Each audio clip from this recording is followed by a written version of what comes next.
नमस्कार दोस्तों, स्वागत है आपका उपेंद्र यूपीएससी प्लेटफॉर्म पे। आज हम जो डिस्कस करने वाले हैं वो आपका नवंबर 2023 का मैगजीन विजन आईएएस। हमारा सिंपल सा टॉपिक होने वाला है बिल्कुल आपका राजनीति के ऊपर। Polity and governance. पॉलिटी की बात करूं तो आपकी जो आपका एक ऐसा सिस्टम जो आपके रूल्स लॉ रेगुलेशन इन सब को मॉनिटर करेगा, इसके बारे में डिस्कशन करेगा। गवर्नेंस होती है जो आप पर रूल करेगी, ठीक है। और अगेन मैं बोलना चाहता हूँ कि यदि एक आप आईएएस बन के किसी की पॉलिसी बनाते हैं तो आप कभी गवर्नमेंट का हिस्सा, तब आप गवर्नमेंट का हिस्सा कहलाते हैं। लेकिन वही जब आईएएस बन के आप डीएमशिप निभाते हैं तब आप एक एडमिनिस्ट्रेशन का हिस्सा निभाते हैं। वैसे ये सब बातें एक अलग हैं। ओके, तो सबसे पहले चलते हैं आपके इलेक्टोरल फंडिंग के ऊपर। मैं आपको एक बात अगेन बता देता हूँ, टोटल आपके 5 ऐसे टॉपिक्स हैं जो आपके टॉपिक आपके कौन से हैं, फुल फ्लैश टॉपिक हैं, ठीक है। फुल फ्लैश टॉपिक होने का मतलब ये है कि इनके बारे में बिल्कुल डिटेल नॉलेज होगी, बाकी सब आपकी न्यूज़ एंड शॉर्ट्स हैं। तो चलते हैं सबसे पहले, हाँ, पॉलिटी एंड गवर्नेंस। आपकी इलेक्टोरल फंडिंग के बारे में अभी सुप्रीम कोर्ट ने इलेक्शन कमीशन ऑफ इंडिया से कहा, देखो बहुत समय हो चुका है, जल्दी से एक डेटा पेश कर दो जो आपका 30 सितंबर 2023 तक का हो। कौन सा? इलेक्टोरल फंडिंग वाला। इलेक्टोरल फंडिंग को बस समझना हो तो सबसे पहले समझिए कि किसी भी पार्टी को जब भी चुनाव लड़ना होता है उसको पैसा चाहिए होता है। पैसा कैसे होगा? लोग उसको दान दक्षिणा करेंगे, उससे वो क्या करेगी? चुनाव लड़ेगी। लेकिन समय के साथ चीज़ें ऐसी हुई कि एक यहाँ पे एक स्टैटिक्स आया। स्टैटिक्स इस बात को कहता है कि 2014 से आपके 15, आपके 2004 और 5 से आपके 2014-15, करीबन 11 वर्षों के बीच में यदि इस टाइम पीरियड को आप देखोगे तो इस टाइम पीरियड में आपको एक बात क्लियर हो जाएगी। क्लियर क्या हो जाएगी? क्लियर ये हो जाएगी करीबन आपका 69% आपका जो पैसा है वो आपका अज्ञात स्रोतों से मिलता है। आपके कई ऐसे और भी फिगर्स आपको जो मिले तो वो आपके बहुत डराने वाले थे, जैसे कि आपके एक बहुत बड़ा फंड जो आपको आपको जो जानकारी मिल भी रही है तो भी उसका 23% ही आप पता कर पाए कि उसका सोर्स क्या था, ठीक है। तो ठीक है, समय के साथ ये सब चीज़ें चलती रही तो उन्होंने कहा ठीक है हम इलेक्टोरल बॉन्ड्स ले आए। इलेक्टोरल बॉन्ड क्या होते हैं? इलेक्टोरल बॉन्ड्स के को कहते हैं आपकी चुनावी बॉन्ड। बॉन्ड का मतलब क्या होता है भैया? सिंपल सी बात है, एक व्यक्ति इसने आपको कागज़ दिया, कागज़ की वैल्यू थी 10 रुपये। उसने कहा कैसे 10 रुपये? हमने इसमें लिख दिया जो भी इसको देगा 10 रुपये रखा जाएगा, ठीक है। इस बॉन्ड को आप, ये क्या होता है, इसको बॉन्ड कह देते हैं। यहाँ पे अगेन बोल रहा हूँ कि इस बॉन्ड में, लेकिन बाकी बॉन्डों से हटके, पहली बात याद रखिए ये बॉन्ड जो है वो ब्याज रहित है, ठीक है। मतलब इसमें कोई भी इंटरेस्ट नहीं मिलेगा 15 दिन के अंदर। यदि आपको एसबीआई की जो भी आपकी चुनिंदा शाखा है, केवल एसबीआई की शाखा, उसमें से कोई व्यक्ति जाएगा उस बॉन्ड को खरीदेगा, बाद में उस बॉन्ड को ले जाके 15 दिन के अंदर उस संबंधित पार्टी को दे देगा। एक अगेन बोलना चाहता हूँ, ये है, ये आपका वीरर बॉन्ड होता है। वीरर बॉन्ड का मतलब ये होता है कि जैसे आपका एक करेंसी होती है ना, जिसके पास 10 रुपये है, कोई ये नहीं पूछने वाला कि भाई इसका सोर्स क्या है, कहाँ से आया, इसको सीधे तुम भुना सकते हो, ठीक है। जिसके पास है, जिसकी लाठी उसकी भैंस, ऐसा समझ लेना, ठीक है। जिसके पास ये है उसी का वो क्या है, स्वामी बना हुआ है। यहाँ पर अगेन बोल रहा हूँ कि आपके 1,000 रुपये से लेके 1 करोड़ तक के बनते हैं। केवाईसी के नियमों का फॉलो करना होता है, मतलब नो योर कस्टमर।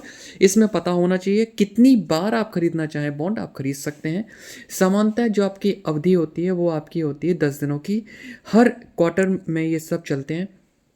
एक बात मैं आपसे फिर से कहना चाहता हूँ, फिर से ये बात कहना चाहता हूँ कि ये जो प्रोसेस होती है आपके जनरल ईयर्स के बारे में होती है, इलेक्शन ईयर के बारे में नहीं होती है। इलेक्शन ईयर में इसकी अवधि 30 दिन हो जाती है। चुनावी बॉन्ड के लाभ क्या हो गए, एक बात समझिए।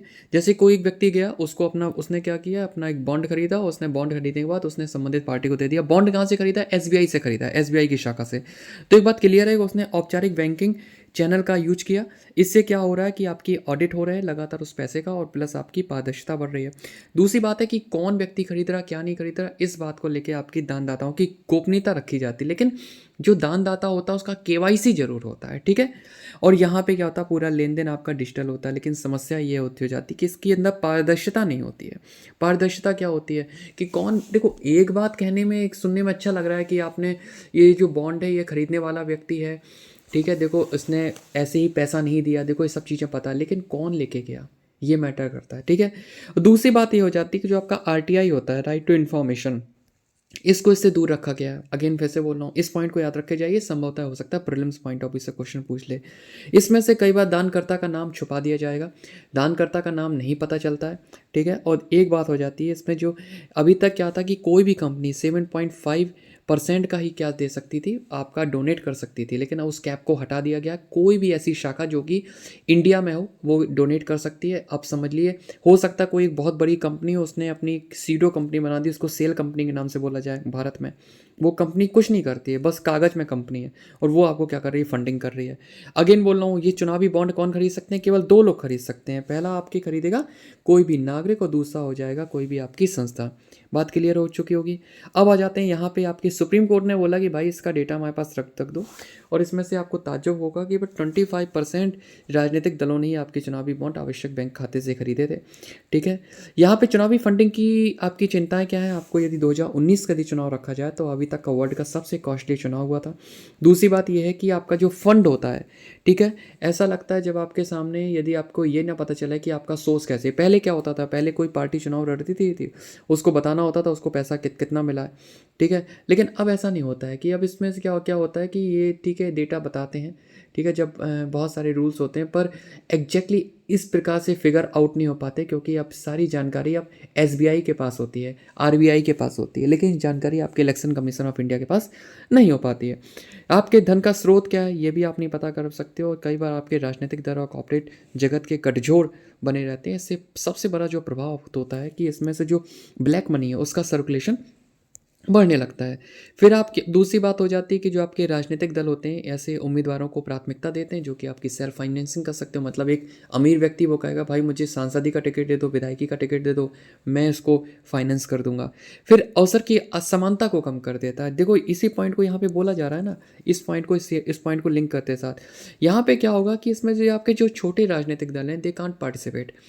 ओके, एंड अदर पॉइंट क्या है, क्रिमिनलाइजेशन हो जाता है किसका, आपकी राजनीति का। तो ये आपकी जो पूरी पॉलिसी होगी ये आपको क्लियर कर रही होगी। आगे की राय क्या है, सबसे अच्छी है ये आपकी इंद्रजीत गुप्ता जो समिति आई थी उसने बोला था भाई बहुत समय हो चुका है, सबसे अच्छा कि सारा फंड एक जगह कलेक्ट करो और उस फंड को हम लोग क्या करेंगे, पार्टीज़ को देंगे। पारदर्शिता हमें लाने की ज़रूरत है कि आज भी आपकी कई ऐसी जगह है जहाँ पे वो लोग क्या करते हैं, आपके वो कहते हैं भाई बहुत समय हो चुका है यहाँ पे। अब हम लोग एक काम करेंगे कि जो आपका जैसे फ्रांस हो गया, नेपाल हो गया, जर्मनी, जापान, अमेरिका, ये सब क्या करते हैं, आपको आरटीआई के द्वारा आप सीधे जानकारी पता कर सकते हैं। जो सबसे इंपॉर्टेंट बात यदि मैं आपको एक बात बोलूँ, एक जो मैंने इस पॉइंट को हाईलाइट भी कई बार किया है कि जो आपके राजनीतिक दल होते हैं उनको आपको आरटीआई में लाना ज़रूरी होता है। राजनीतिक दल आपके आरटीआई में नहीं आते हैं। फिर एक काम और भी कर सकते हैं, ठीक है, आपने इस बात को बोल दिया कि जो बॉन्ड होंगे उसकी जो जानकारी होगी वो सेफ रखी जाएगी, ऐसे ओपन नहीं की जाएगी। कि मतलब किसने कितने बॉन्ड खरीदे, किसने कहाँ पे क्या बॉन्ड दिया, ये जानकारी नहीं रखी जाएगी। केवल इलेक्शन कमीशन ऑफ इंडिया को ये बता दिया जाएगा कि इतना पैसा मिला। लेकिन अगेन आप इस चीज़ को बोलिए कि इससे अच्छा क्यों ना ये हो कि यदि कोई भी आपके मतलब एक हम ऑडिट बनाते हैं और ऑडिट रिपोर्ट आपके कैग या फिर इलेक्शन कमीशन ऑफ इंडिया बनाते हैं और उसके सामने वो पूरी आपकी जो प्राधिकृत जो संस्था है वो उस चीज़ को क्या रखेगी, सामने रखेगी। जो आपका टैक्स रिलैक्सेशन होता है वो भी आपके उन्हीं राजनीतिक दलों को देना चाहिए जो कि आपके लगातार सीटें जीत रहे हैं। और 2000 से अधिक जितना भी दानदाता हैं उन सबका विवरण आपको क्या रखना होगा, डोमेन में रखना होगा। एक बात आप ऐसे समझो कि जो पहले इलेक्शन कमीशन ऑफ इंडिया को यदि कोई व्यक्ति 100 रुपये भी देता था तो भी उसकी वो जानकारी उसको बता देती थी पार्टी, लेकिन अब नहीं बताती। अब वो इतना बताती कि टोटल मुझे रुपये कितना मिला है। तो इस प्रकार से यदि मैं इस पूरे आर्टिकल को समराइज़ करूं तो कुछ मिला के समझिए कि आपकी चुनावी फंडिंग क्या होती है, इसके बारे में आप समझ लेंगे। चुनावी फंडिंग में सुप्रीम कोर्ट के क्या व्यू हैं, इस आपके इलेक्टोरल बॉन्ड कौन से होते हैं। इलेक्टोरल बॉन्ड के बाद आपको ये समझना होगा कि इलेक्टोरल बॉन्ड के बाद हम लोग क्या कर सकते हैं, आपके उसके ड्रॉबैक क्या हैं, और फिर उसके वे टू फॉरवर्ड क्या है, उसको आपके फाइनली कंक्लूड कर देंगे। नेक्स्ट पॉइंट हो जाता है आपका चुनावी साक्षरता। बहुत सिंपल सा है, इलेक्शन कमीशन ऑफ इंडिया ने कहा देखो भाई शिक्षा मंत्रालय के साथ जाते हैं, एक मेमोरेंडम ऑफ अंडरस्टैंडिंग मतलब होता नहीं, एक समझौता ज्ञापन हस्ताक्षर कर लेते हैं। उसमें कुछ नहीं, हम लोग क्या करेंगे, कक्षा 6 से 12 तक के बच्चों को उनके जो करिकुलम होगा उसमें बता देंगे कि देखो आपकी जो इलेक्टोरल लिटरेसी है उसको आप काम करो कि सरकार क्या होती है, राजनीतिक मुद्दे कौन कौन से होते हैं, आपके लोकतंत्र का महत्व क्या होता है, महिला और पुरुष के आपके समान अधिकारों की जानकारी, ये सब कर देंगे। और साथ ही साथ हम लोग जो आपका इलेक्शन लिटरेसी क्लब जो होते हैं उनको भी हम बनाएंगे। इलेक्शन लिटरेसी क्लब कुछ नहीं होते हैं, एक छोटा सा एक कमरा होगा जहाँ पे बच्चे आया करेंगे और इसमें क्या होंगे, वार्तालाप किया करेंगे। ये वास्तव में जो आपका स्वीप प्रोग्राम होता है उसके अंतर्गत चलाए जाते हैं। स्वीप प्रोग्राम क्या होता है, स्वीप प्रोग्राम जो होता है ये आपका जो चुनावी जो आपकी एजुकेशन होता है, ठीक है, जो और इलेक्शन होता है उनके बारे में क्या जानकारी करने के लिए लगाया जाता है। ठीक है, इसको बोला जाता है आपका systematic voter education and electoral participation. ठीक है, इसको बोलते हैं स्वीप। इसके बाद आपका ये जो कि क्लब होगा, इसमें आपकी मतदाता जागरूकता, नए मतदाता है आपके, इन सब चीज़ों में क्या होता है, डिस्कशन होता है। एक से आपका डेमोक्रेसी रूम के बारे में हम लोग डिस्कशन कर रहे हैं। इसका महत्व क्या होगा? सबसे पहली बात तो है कि बच्चों के मन में एक जानकारी आएगी कि इसका इम्पोर्टेंस क्या है, आपकी जो जो इलेक्शन प्रोसेस होती है, और बिना किसी ऑब्स्टिकल्स के चुनाव को कैसे किया जा सकता है इस पूरे विविधतापूर्वक देश में। पार्टिसिपेशन को कैसे बढ़ाया जाए और जो आपकी इथिक्स होती है उसको कैसे मजबूत किया जा सके। आगे की राय कुछ सिंपल सी बात है कि जो आप उसके जो ट्रेनी हैं उनको एक अच्छे से सेमिनार के द्वारा उनको अच्छे से समझाना चाहिए, अच्छे आपके अभियान चलाए जाने चाहिए। इसके लिए आप अपनी एक रणनीति बना सकते हो 2016 से 2025 तक की। Next article role of governor के बारे में आ रहा है। कुछ नहीं है भाई, 3-4 राज्य हैं वो चले गए अपने राज्यपालों के की शिकायत करने। कहाँ गए? सुप्रीम कोर्ट के पास। सुप्रीम कोर्ट के पास आपका आर्टिकल 131 के तहत वो सुप्रीम कोर्ट इस बात को सुनता भी है। राज्यों ने कहा देखो भाई, जैसे कि केरल ने शिकायत की, पंजाब ने शिकायत की, तमिलनाडु ने शिकायत की कि भाई हमारे जो बिल होते हैं ये बिल उसमें साइन नहीं करते हैं। जब तक वो साइन नहीं करेंगे तब तक वो नियम नहीं बने, मतलब कानून नहीं बन पाएंगे। यदि हम विधेयक के बारे में बात करूँ कि सिंपल सी बात होती है, जब भी कोई आपका प्रस्ताव होता है उसको एक बिल के तौर पे रखा जाता है। ठीक है, और आर्टिकल 200 इस बात को बोलता है कि आपको राज्यपाल से सहमति लेना अनिवार्य है। यदि जैसे ही आपका बिल आपका विधानसभा से पारित होकर ऊपर पहुंचता है, यदि विधेयक में उसने इस बिल में सहमति दे दी तो वो आपका लॉ बन जाता है। यदि उसने उसको विदहोल्ड कर दिया, मतलब उसको रोक दिया, तो वो कानून नहीं बन पाता है। ठीक है, इसमें से क्या होता है कि एक हमारा संविधान में एक शब्द होता है कि जितनी जल्दी हो सके यदि आपको उसमें कोई संशोधन करना तो उसको आपको फिर से वहाँ पे क्या करना होगा, भेजना होगा। एक बार यदि उसने आपको वहाँ पर भेज दिया है और जब वो दोबारा आएगा तो राज्यपाल उसकी अनुमति देने के लिए बात है। ठीक है, और जितनी जल्दी हो सके इस बात पर। लेकिन एक बार मैं फिर से बोल रहा हूँ कि इसमें समय निर्धारित नहीं है। ठीक है, यहाँ पे आपके विधेयक को राष्ट्रपति के विचार हेतु क्या करना होता है, आरक्षित करना होता है। यदि उसने आरक्षित कर दिया है, यदि वो दोबारा आपको विधानमंडल को लौटाने का निर्देश दे देता है राष्ट्रपति को, तो जो बिल होगा वो आपका वापस मूव होके किसके पास जाएगा? राष्ट्रपति के पास जाएगा, ना कि राज्यपाल के पास जाएगा। तो एक बात क्लियर हो गई। यहाँ पे मैं आपको कुल मिला के इतनी जल्दी इस बात को बता रहा हूँ क्योंकि ये सब चीज़ें आप लोग सब पढ़ चुके होंगे, जानते होंगे, समझते होंगे। ठीक है, मैं एक बात फिर से कहना चाहता हूँ कि जब भी आपका कोई बिल होगा, यदि बिल आपकी किसी भी आपके संसद, आपकी जो कमेटी है यहाँ से, मतलब आपकी जो सभा और परिषद होती हैं, यदि समानता सभा ही होती हैं कई राज्यों में। यदि यूपी की बात करो तो सभा और परिषद दोनों, यहाँ से आपका जैसे ही वो पास होकर यहाँ पे गवर्नर के पास पहुँचा, यदि गवर्नर ने कह दिया कि ठीक है भाई इसमें हमने टिक किया, ठीक है, तो तुरंत कानून बन जाएगा। उसने सहमति रोक ली, कानून नहीं बन पाएगा। यदि उसने उसको जितनी जल्दी होगा उसको वहाँ पे यदि लौटाना होगा, और प्लस यदि उसने दोबारा लौटा दिया तो लौटाने के बाद यदि उसने फिर से यदि उसमें चेंज करते हैं, नहीं करते हैं, यदि वापस भेजते हैं, तो अब वहाँ पे सहमति देना अनिवार्य है। अगेन मैं इस पॉइंट को फिर से बोलना चाहता हूँ कि यदि वो राष्ट्रपति के लिए भी गवर्नर चाहे तो उसको क्या कर सकता है, सेव कर सकता है। ठीक है, राष्ट्रपति के पास यदि उसने आपका सेव कर दिया है तो, लेकिन राष्ट्रपति के पास कौन से आपके रिजर्व कर सकता है बिल्स? जो सबसे एक होता है अनिवार्य, एक होता है कर सकता है। अनिवार्य केवल आपका एक ही है जिसमें से आपके हाई कोर्ट की, जो आपके उच्च न्यायालय की स्थिति को खतरे में डालता है। लेकिन अन्य को कर सकता है यदि वो अल्ट्रा वायर्स हो जाए, अधिकारातीत हो जाए, या आपके जो आपका डीपीएसपी होते हैं, डायरेक्टिव प्रिंसिपल्स होते हैं, उसके अपोज में हो, या फिर देश के जो आपके हित में ना हो, आपके अत्यधिक राष्ट्रीय महत्व के या संपत्ति के अनिवार्य अधिग्रहण से संबंधित हो। यहाँ पे विवेकाधीन शक्ति के बारे में बात की जाती है। मैं अगेन इस बात को बोलना चाहता हूँ कि जो आपका डिस्क्रेशन पावर है, ठीक है, जो आपका गवर्नर है, गवर्नर के पास आपका विवेकाधीन शक्ति होती है। क्या होता है, क्या मैं पहले बताता हूँ कि गवर्नर क्या करेगा, मंत्रिपरिषद की सलाह से क्या करेगा, कार्य करता है। लेकिन कुछ मामलों में वो अपने विवेक से भी कार्य करने लगता है। विवेक में से क्या होता है, लेकिन एक पॉइंट समझना, सुप्रीम कोर्ट ने नवाब रिविया बाद में इस बात को बोला कि यदि गवर्नर मंत्रिपरिषद की सलाह पर यदि कोई काम ना करके अपने विवेक पर कोई काम कर रहा है तो उसकी न्यायिक समीक्षा की जाएगी। इसको लेके कई सारे आपके केस भी हो चुके हैं। उन केसेस के बारे में याद करने से अच्छा होगा कि मैं उसकी क्रक्स लाइन आपको बताऊं। जैसे आपका एसआर मुंबई वाद आया, एसआर मुंबई वाद में सिंपल सी बात उसने ये बोली कि देखो भाई, ये राज्यपाल अपनी व्यक्तिगत संतुष्टि के लिए न्यायिक समीक्षा के अधीन होना चाहिए। ठीक है, शमशेर केस आया, शमशेर केस में इस बात को बोला कि मंत्रिपरिषद की सलाह आपकी क्या होगी, उसको कार्य करना ज़रूरी होता है, जहाँ पे वो अपनी विवेकाधीन शक्तियों का प्रयोग नहीं करता है। एक केस बहुत अच्छा आया, एक केस ये आया कि इसमें से कि जो आपका राज्यपाल होगा, या तो वो उस पर सहमति अपनी ले लेगा, यदि वो सहमति नहीं लेता तो उसको अपना पुनर्विचार करने के लिए वापस भेजना होगा। वो अपने इनफाइनाइट टाइम के लिए अपने पास नहीं रख सकता।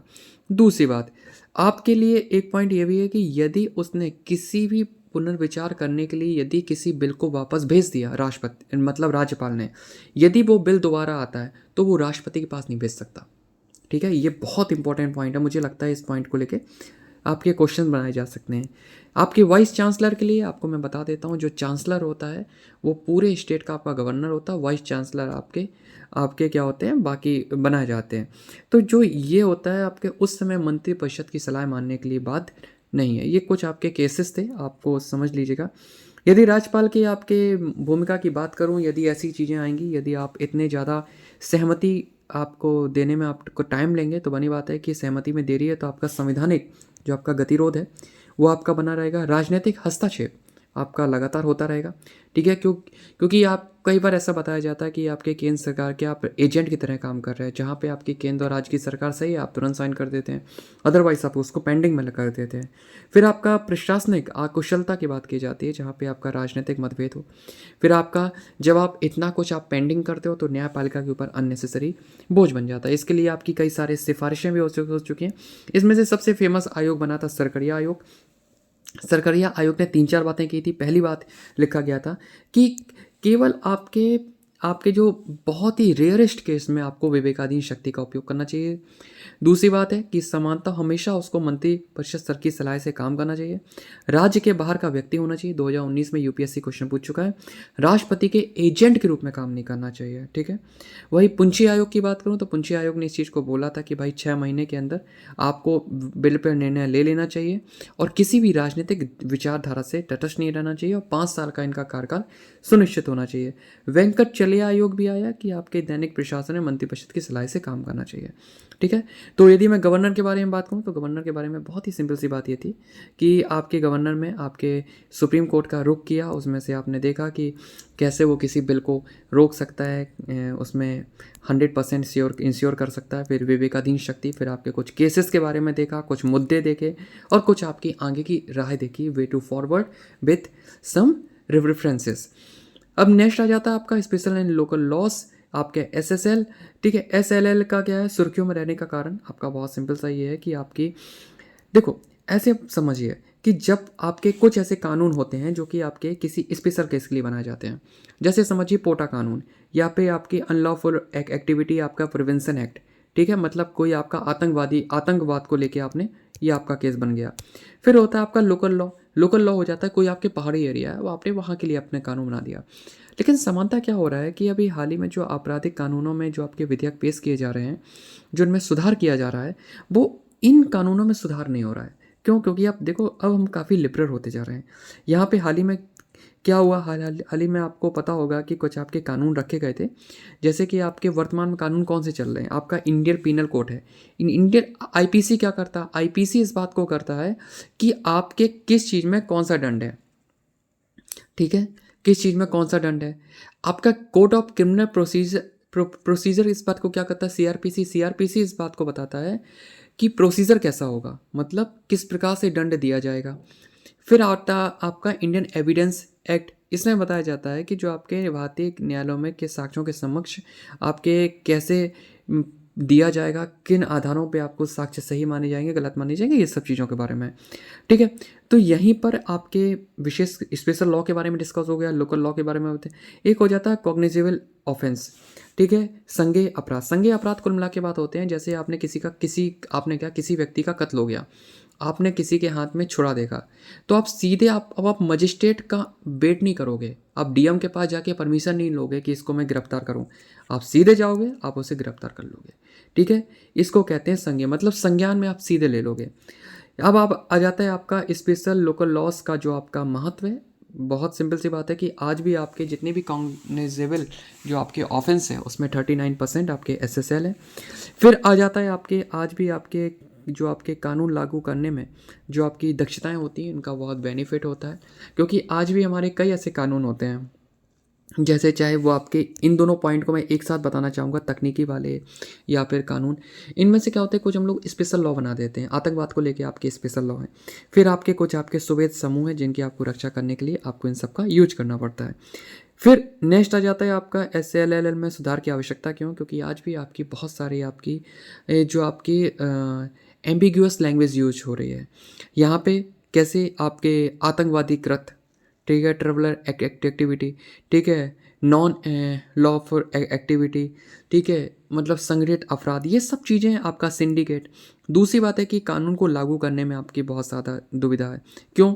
कई बार ऐसा हो जाता है कि आपने जैसे दो नाबालिग हैं, 16 साल की लड़की, 16 साल का लड़का, दोनों के इस बीच में सहमति बनती है कि हम अपनी फिजिकल रिलेशन में आना चाहते हैं, ठीक है, तो उस आपको इंटीमेशन को लेकर आप कई बार क्या कर देते हो, उसको आपका पनिशमेंट दे देते हो। तो ये सब चीज़ें। दूसरी बात है स्पष्टता का, आज भी बहुत सारे आपके मुद्दे हैं जो आपके अभी भी आपके आपराधिक मुकदमे हैं, दीवानी मुकदमे हैं, उनको आपने स्पष्ट उसका वर्गीकरण नहीं किया गया है, ठीक है। आपके कानून की आपकी उचित प्रक्रिया का आपको क्या करना, कमज़ोर करना, ठीक है। उचित आपकी कमज़ोर कैसे करना कि आपके विधि की आपकी जो सम्यक प्रक्रिया होती है, ठीक है, उनको लगातार ये क्या करते हैं, कमज़ोर करते हैं। कई जगह इतने कठोर प्रावधान है कि वहाँ पे आप जमानत नहीं ले सकते। मतलब कुल मिला के बात यह है कि जो वर्तमान में आपके जो आपके स्पेशल एंड लोकल लॉज हैं, उनमें भी आप सुधार की ज़रूरत है, ठीक है। यहाँ पर आपके क्या है कि सिंपल सी बात है कि आपको चाहिए कि आपको हर कानून के अंदर एक छोटा सा एक चैप्टर बना दें जिसमें से एक परिवर्तन किया जा सकता हो, ठीक है। फिर आपके बीच में जो छोटी छोटी टर्मोलॉजी होती है उसको स्पष्ट किया जाए। आपके जो वर्तमान में नए अपराध आ रहे हैं, तो उन आपके जो अपराध उभर रहे हैं, इनमें उनको एड्रेस किया जाए, ठीक है। जो आपकी विधि की सम्यक जो प्रक्रिया है उसकी रक्षा भी की जाए, उनका जो इम्प्लीमेंटेशन है उसको मजबूत बनाना ज़रूरी है, ठीक है। फिर नेक्स्ट आ जाता है आपका राइट टू इन्फॉर्मेशन, RTI में RTI है क्या, राइट टू इन्फॉर्मेशन, आर्टिकल 19(1) के तहत आप किसी से आप जानकारी मांगने का अधिकार रखते हैं, ठीक है। लेकिन जानकारी आपको नहीं मिलती तो आप अपने कमीशंस में जाते हैं, आप अपनी अपील करते हैं। लेकिन आज भी आपके केंद्रीय सूचना आयोग, आपके राज्य सूचना आयोग में आपकी रिक्तियों के आपके भरने के क्या दिए गए, निर्देश दिए गए हैं। सुप्रीम कोर्ट ने कहा है कि इन रिक्तियों को न भरने से सूचना का अधिकार अधिनियम 2005 एक डेड लेटर हो जाएगा। अब एक केस आ जाता है आपका अंजलि भारद्वाज का एवं अन्य बनाम भारत संघवाद 2019 में कई बार इस बात को बोला है सुप्रीम कोर्ट ने कि भाई बहुत समय हो चुका है, जितने भी आपके कमीशन हैं इन सब में आपकी पेंडेंसी नहीं होनी चाहिए।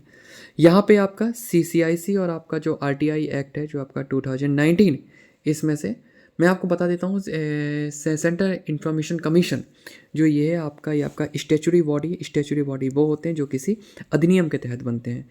निकाय आपके एक होते हैं कॉन्स्टिट्यूशनल जो कि आपके संविधान से ताकत लेते हैं, एक आपकी स्टैच्यूटरी सांविधिक निकाय होते हैं जो किसी विधि से लेते हैं, एक आपके संविधानेतर होते हैं, मतलब जो किसी से भी आपकी शक्ति नहीं लेते। ऐसे ही आपके एग्जीक्यूटिव बॉडी होती है वो अपना बना देती है, जैसे लाइक नीति आयोग। अब RTI में आपके संशोधन अधिनियम 2019 के अनुसार क्या है कि आपके केंद्र सरकार नियम बनाकर केंद्र राज्य दोनों स्तरों पे आपके क्या करेगी, CIC और आपके अन्य जो आपके सूचना आयुक्त होती है उसकी अवधि और वेतन का निर्धारण कर सकती है। कितनी बड़ी बात है। वर्तमान में आपकी 3 वर्षों की अवधि पद पर बने रहने की बात की गई है, लेकिन मैं अगेन बोल रहा हूँ कि मतलब केंद्र सरकार डिसाइड करेगी। केंद्र और राज्य में जो आपके इंफॉर्मेशन कमीशंस आपके हैं वो उसमें जो आपके चेयरपर्सन्स बैठ रहे हैं उनकी अवधि कितनी होगी, उनके रूल्स क्या होंगे, ठीक है। फिर आ जाता है आपका RTI। अगेन मैं बोल रहा हूँ, इस पॉइंट को भी आप देख सकते हैं, ठीक है। जो आपका इंफॉर्मेशन कमीशंस होंगे वो आपके पद से हटने के बाद वरिष्ठ अधिकारियों के प्रति अपनी शक्तियों का उपयोग कर सकेंगे, ठीक है। ये एक अलग पॉइंट है। यहाँ पे आपका राइट टू इन्फॉर्मेशन के बारे में बात करूँ तो राइट टू इन्फॉर्मेशन कुल मिला के बात होता है सूचना पाने का अधिकार होता है। ये आपका वैसे आपका 1986 में एक केस आया था जिसमें से इसको कुलवाल केस कहते हैं, जिसमें से आपका फ्रीडम ऑफ एक्सप्रेशन की बात की गई थी। ठीक है, इसमें जो DOPT होती है, डिपार्टमेंटर ऑफ पर्सन एंड ट्रेनिंग, उसने आपको क्या किया था, उसने बोला उसके लिए वही नोडल संस्था का काम करती है। ये हो सकता है कभी पूछे कि RTI के लिए नोडल संस्था का नाम कौन सा है। ठीक है, RTI एक नज़र की बात करूँ तो RTI में एक पब्लिक अथॉरिटी की बात की जा सकती है कि आप पब्लिक अथॉरिटी से जानकारी ले सकते हैं। पब्लिक अथॉरिटी कौन है? पब्लिक अथॉरिटी वो है जो कि कॉन्स्टिट्यूशन ऑफ इंडिया के द्वारा बन रही हो, या फिर किसी कानून के द्वारा, या फिर किसी अधिसूचना के द्वारा। ये एक आपके सुओ मोटो। एक पॉइंट और इस बात को बोला जाता है कि हमें ऐसी भी सूचना लोक प्राधिकारियों को दे देनी चाहिए अपने सुओ मोटो से, कि ज़रूरी नहीं कि कोई हमसे सूचना मांगने आए, कई आपकी सूचनाएं अपने मन से आपको जारी कर देनी चाहिए। ठीक है, कई आपकी एक सूचना का एक आपने टाइम पीरियड भी फिक्स किया गया, आपको 30 दिन के अंदर सूचना देनी है, और यदि जीवन से संबंधित है तो वो 48 घंटे के अंदर वो सूचना आप दे देंगे। और कोई भी सूचना यदि प्रकार में मतलब प्राप्त करना चाहता है तो उसके लिए वो लिखित या आपका इलेक्ट्रॉनिक माध्यम से अनुरोध कर सकता है। लेकिन आपके जो सूचना का प्रकटीकरण होगा उसमें से कई बार छूट भी प्रदान की गई है। हाल ही में आपकी केंद्र सरकार ने क्या की, कई एक अधिसूचना जारी की, और उसमें से उसने इस बात को बोला था कि जो आपके सर 10 को RTI से आपकी दूसरी अनुसूची में रखा। दूसरी अनुसूची का मतलब क्या होता है? इसमें बोला गया कि दूसरी अनुसूची में जो भी आपके संगठन होंगे, दूसरी अनुसूची में, सभी नहीं, दूसरी अनुसूची में शामिल होने वाले इंटेलिजेंस और आपके जो अदर जो आपके इंस्टीट्यूशंस होंगे उन पे ये सब लागू नहीं होगा, और भ्रष्टाचार और मानवाधिकार के उल्लंघन के आरोप वालों पर ये छूट नहीं दी सकती। यदि मैं आपसे बोलूं कि समस्त इंटेलिजेंस जो इंस्टीट्यूशन है उन सबको छूट दी गई है, गलत बात है। जो भी दूसरी अनुसूची में शामिल होंगे केवल उनको छूट दी गई है। कुल मिला के वर्तमान में 27 आपकी एजेंसीज हैं। कुछ जगह इसमें से RTI में छूट दी गई है, जब आप गवर्नमेंट ऑफिसर बनेंगे तो आपको इसका यूज करना होता है। ऐसी जो कि आपके जिसमें से देश की आपकी स्थिति प्रतिकूल प्रभाव हो सकता हो, या फिर न्यायालय की अवमानना हो सकती हो, विशेष अधिकारों का उल्लंघन होता हो, कोई आपके थर्ड पार्टी से संबंधित हो। ठीक है, लेकिन यदि आपको सक्षम प्राधिकारी लगता है कि आपको सूचना प्रकट कर सकते हैं तो आप कर दीजिए। आपकी फ्यूडिशियरी रिलेशनशिप की बात की जा रही हो, ठीक है, यहाँ पे आपके प्लस आपके जो विदेशी सरकार होती है उस पर कॉन्फिडेंस की बात हो, किसी की जीवन सुरक्षा की बात हो, तो आप सूचना देने से मना कर सकते हैं। सूचना को आप जनरेट नहीं करेंगे। अगेन बोल रहा हूँ, व्यक्तिगत सूचना हो, ठीक है, कोई दस्तावेज हो, ठीक है, तो इन सब चीज़ों में कहा जाता है। लेकिन अगेन मैं बोल रहा हूँ कि यदि कोई भी सूचना का संरक्षण यदि लोकहित से कम है तो लोकहित के लिए आप सूचना जारी कर सकते हैं, उस जगह ऑफिशियल सीक्रेट एक्ट 1923 भी काम नहीं करेगा। RTI से जुड़ी हुई चिंताएं क्या है? पहली बात तो ये है कि कई कारणों से सूचना नहीं दी जाती है, साथ ही साथ आज भी स्टाफ भारी मात्रा में कम है। यदि RTI 83% की वृद्धि है तो हमारे पास जो आपके पब्लिक इन्फॉर्मेशन ऑफिसर्स हैं वो आपके केवल 13% की वृद्धि की गई है। अत्यधिक आपके विलम्ब और देरी में हो जाती है, कई बार धमकी और हिंसा हो जाती है, जागरूकता की कमी होती है। रिक्तियों को भरना हमारे लिए पहली प्रायोरिटी होनी चाहिए, जागरूकता की कमी हमारे लिए समटाइम इनको ट्रेनिंग होना ज़रूरी है, और कुछ आपकी ऐसी सूचना जिन पे आपका बोझ कम हो सकता हो ऐसी सूचना देना ज़रूरी है। फिर हो जाता है आपका स्पेशल कैटेगरी स्टेटस, SCS की बात की जाती है। यहाँ पे अभी क्या हुआ, बिहार मंत्रिमंडल ने आपके राज्य को विशेष, देखो SCS होता क्या है? SCS ये होता है कि किसी भी राज्य को यदि हम स्पेशल कैटेगरी का दर्जा दे देते हैं तो उसको बहुत सारी सहूलियतें मिलती हैं, उसको बहुत सारा पैसा मिलता है, ग्रांट मिलती है। क्योंकि आप देखोगे सबसे ज़्यादा फंड होता है सेंटर के पास, स्टेट के पास उतना फंड नहीं होता है। निम्नलिखित आधार पे आपके बिहार के लिए SCS की मांग की जा रही है। जैसे राज्य में गरीबी, पिछड़ापन, प्राकृतिक संसाधनों की कमी है, और बिहार में बोला कि एक जगह बाढ़ आती है तो एक जगह सूखा है, इससे अच्छा होगा कि आप हमें दे दें। और कई हमारे हिस्से हैं जो कि आपके झारखंड में चले गए। SCS के बारे में बात करूं तो आपके केंद्र सरकार के द्वारा दिए जाने वाला एक दर्जा होता है जो कि भौगोलिक और सामाजिक पिछड़ापन में होता है। 1969 की बात है जब आपका 5वां वित्त आयोग आया था, उसने उसकी सिफारिश की थी, जिसमें से आपके कुछ विकास बोर्ड की बात की गई, और जो इसमें अनुदान होता है वो आपके गॉडकिन मुखर्जी फार्मूले के बेस में होता है। वर्तमान में आपके 11 राज्यों को SCS का दर्जा दिया गया, लेकिन वास्तव बताऊं तो अभी तक संविधान में ऐसा कोई भी मतलब ऐसा कोई भी वर्गीकरण नहीं करता है। लेकिन कुछ ऐसे विशेष प्रावधान हैं जो कि 371 से 371J तक मिलते हैं। यहाँ पे लेकिन आपका 14वें वित्त आयोग ने बोला भाई SCS का दर्जा देना बंद करो। SCS से जो आपकी विशेष श्रेणी वाले जो आपके राज्य के दर्जे होते हैं उससे संबंधित लाभ क्या हो जाते हैं। सबसे पहली बात तो ये है कि जितनी मतलब केंद्र सरकार के पास 100 में से 30 रुपये वो अपना SCS वाले राज्यों को देता है, ठीक है। यहाँ पर और साथ ही साथ लेकिन अभी हाल ही में क्या किया गया है इसको जो आपका जो गार्ड के मुखर्जी फार्मूले के ऊपर काम करता था, बाद में जो आपका 14 और 14 फाइनेंशियल कमीशन ने तो उसको बंद ही कर दिया, 15 फाइनेंशियल कमीशन ने इसको दूसरे से मिला लिया और वर्तमान में इसकी सिफारिश करता है कि हम 41% ही अपना राज्यों को देंगे। वित्त पोषण की बात करें तो कई बार आपका वित्त पोषण जहाँ पे 60-40 80-20 चलता है तो यहाँ पे आपका 19-10 चलता है। खर्च नहीं किए गए फंड की निरंतरता, लगातार आपको आगामी आप खर्च कर सकते हैं। प्रोत्साहन की बात करूँ तो निवेश आकर्षण करने के लिए आपकी कई सारी आपकी ड्यूटी फ्री यहाँ पे रहती हैं, ठीक है।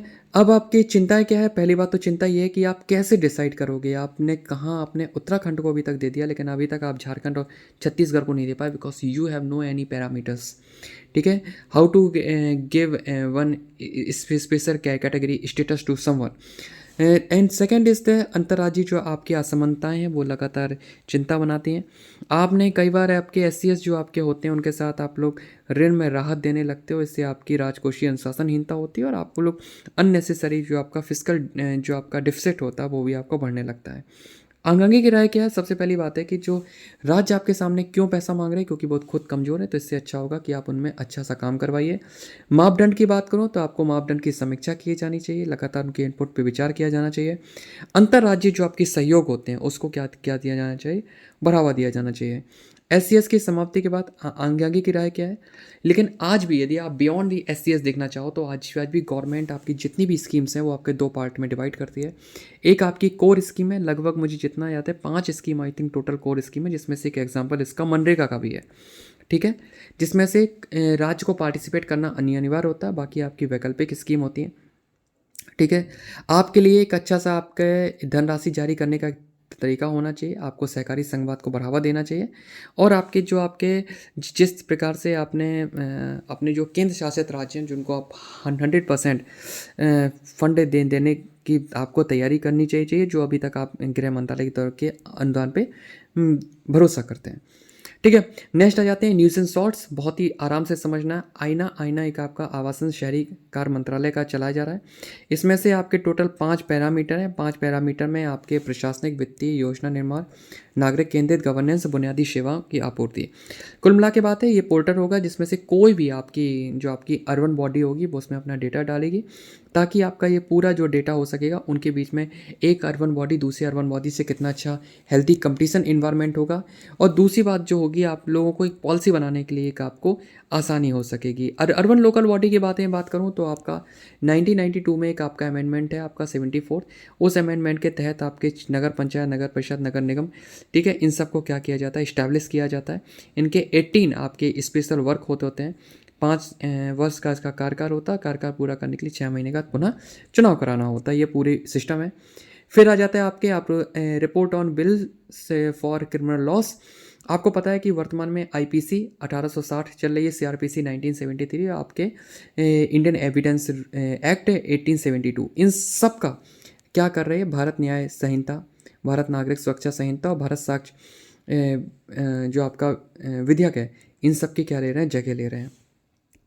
इसका मुख्य उद्देश्य ये है कि जो वर्तमान में जो आपके लंबित वाद हैं, अब यार 1872 का जो आपका IPC है उसको तो अब यूज़ करना बहुत लंबे समय के लिए सही नहीं। 1860 का 1872 का जो आपका इंडियन एविडेंस है वो है। अब समय के साथ परिवर्तन करने की ज़रूरत है, जैसे कि वर्तमान में 377 को क्या किया गया, हटाया गया है, जो कि आपके जो आपके समलैंगिक जो आपके संबंध होते हैं उसको हम लोग अपराध घोषित करते थे, उसको हमने हटा दिया। फिर जो IPC आपकी जो 4997 थी उसको भी हमने निरस्त किया, जो एडल्ट्री के लिए थी, व्यभिचार के लिए थी। फिर हमने जो 6 प्रकार की सजाएं दी थी उसमें से हमने क्या किया, उन सभी के लिए आपके न्यायिक दंडाधिकारी को सक्षम बनाया। ऑनलाइन FIR की बात की, लेकिन जो आपके जो राज्य हैं उनको इस बात, क्योंकि पुलिस राज्य का विषय है तो उन्होंने बोला कि आप लोग इस चीज़ को डिसाइड कीजिए। हथकड़ी का उपयोग उन्होंने बोला कि केवल जब तक आपके जो आपके आर्थिक अपराध होंगे उस समय हथकड़ी का उपयोग नहीं किया जाएगा। मोस्ट इंपॉर्टेंट पॉइंट है, याद रखिएगा। इलेक्ट्रॉनिक आपका जो डिजिटल सिक्योर जो आपको स्वीकार्यता बढ़ानी होगी। नेक्स्ट पॉइंट हो जाता है आपका disposal of case against MP and MLA. कुल मिला के सांसद और विधायकों के खिलाफ जो केस चल रहे हैं उसमें से तेजी लाने के लिए सुप्रीम कोर्ट ने कुछ अपने दिशा निर्देश दिए। उन्होंने बोला कि देखो भाई, आपको क्या करनी चाहिए कि आपकी कुछ स्पेशल बेंच बनानी चाहिए और उसमें से उनको कैटेगराइज करना चाहिए कि कौन से मामले आपके मृत्युदंड के हैं, कौन से 5 वर्ष वाले हैं, ये सब। और 2271 इसमें क्या होगा, प्रत्येक उच्च न्यायालय उन राज्य क्षेत्रों में जहां वह अपनी अधिकारिता का उपयोग करता है सभी न्यायालय अधिकरणों का अधीक्षण कर सकेगा। ठीक है, इस आधार पे उस देखो सुप्रीम कैसे कह रहा है कि सुप्रीम कोर्ट हाई कोर्ट को दे रहा, हाई कोर्ट अपने नीचे जो ट्रिब्यूनल्स होंगे उन सबको इसमें गाइडलाइन प्रोवाइड कराएगा। फिर हो जाता है आपको इसको लेके लिलियन थॉमस केस, बहुत फेमस केस है जिसको 2 साल से ज़्यादा जेल हुई है, वो सदस्य नहीं रह सकता है। फिर डेमोक्रेटिक रिफॉर्म्स के बारे में बात आ जाती है। फिर आपका सुप्रीम कोर्ट के और भी आ जाते हैं कि आपके जो विवरण होंगे आपके राजनीतिक दलों को वो प्रदर्शित करने होंगे। फिर एक इनकोर आ रहा है, इनकोर आपका कुल मिला के एक सॉफ्टवेयर डिज़ाइन किया गया है। इसमें से इलेक्शन कमीशन ऑफ इंडिया का है जिसमें से आपके उम्मीदवारों चुनाव से संबंधित जो आपका संपूर्ण प्रबंधन होगा वो सब भरा जाएगा। बस इतना याद रखो, ज़्यादा याद करने की ज़रूरत नहीं है। वैसे इनकोर आपके और भी जगह काम कर रहा है जहाँ पे आपके नोडल डिपार्टमेंट होते हैं वहाँ पे एनओसी वगैरह के लिए। अब इनकोर को इलेक्शन कमीशन ऑफ इंडिया ने भी अपनाया है। फिल्म पायरेसी की बात करूँ तो आपका फिल्म आपको पता होगा सूचना प्रसारण मंत्रालय के तहत काम करती हैं। ठीक है, इसमें आपका जो सेंटर बोर्ड फिल्म सर्टिफिकेशन है उसने इस बात को इसको नोडल बनाया गया। उसने बोला कि जो भी व्यक्ति आपकी मतलब उसकी कॉपी बनाएगा, भाई एक व्यक्ति कितनी मुश्किल से गाना बनाता है 5 लाख का और तुरंत आप उसे कॉपी बना के भेज देते हो, उसका गलत बात है। ठीक है, तो पायरेसी करना गलत बात होगी और ऐसी पायरेसी में आपको 48 आवर्स के अंदर आपकी जितनी भी लिंक होंगी इंटरनेट की वो सब डिलीट करनी होंगी। दूसरी बात इसमें बात बोली है कि जो भी जिसका जैसे कि जिसका ओनर है उसकी यदि कॉपी बना दी गई है तो भाई ये गलत बात है। ठीक है, उसके लिए वो सीधे व्यक्ति क्या कर सकता है, शिकायत करेगा और वो 48 घंटे के अंदर हटा दी जाएगी। लेकिन एक बात हो सकता है कि ये इसका ओनर ना हो लेकिन इसकी शिकायत दूसरे के द्वारा की जा रही हो, तब उसमें वहाँ पे जांच की जाएगी और उसके बाद उसकी लिंक्स हटा दी जाएंगी। फिर आपका बस इतना ही काफ़ी है। यदि ऐसा हो जाता तो आपके जो खर्च वगैरह वो सब कम हो जाएंगे। जो इससे अनधिकृत आपकी जो रिकॉर्डिंग और आपकी जो सज़ा जुर्माना है वो सब इसमें प्रावधान किए गए। ठीक है, wish you all the best. जल्दी मिलते हैं नेक्स्ट लेक्चर में, तब तक के लिए नमस्कार।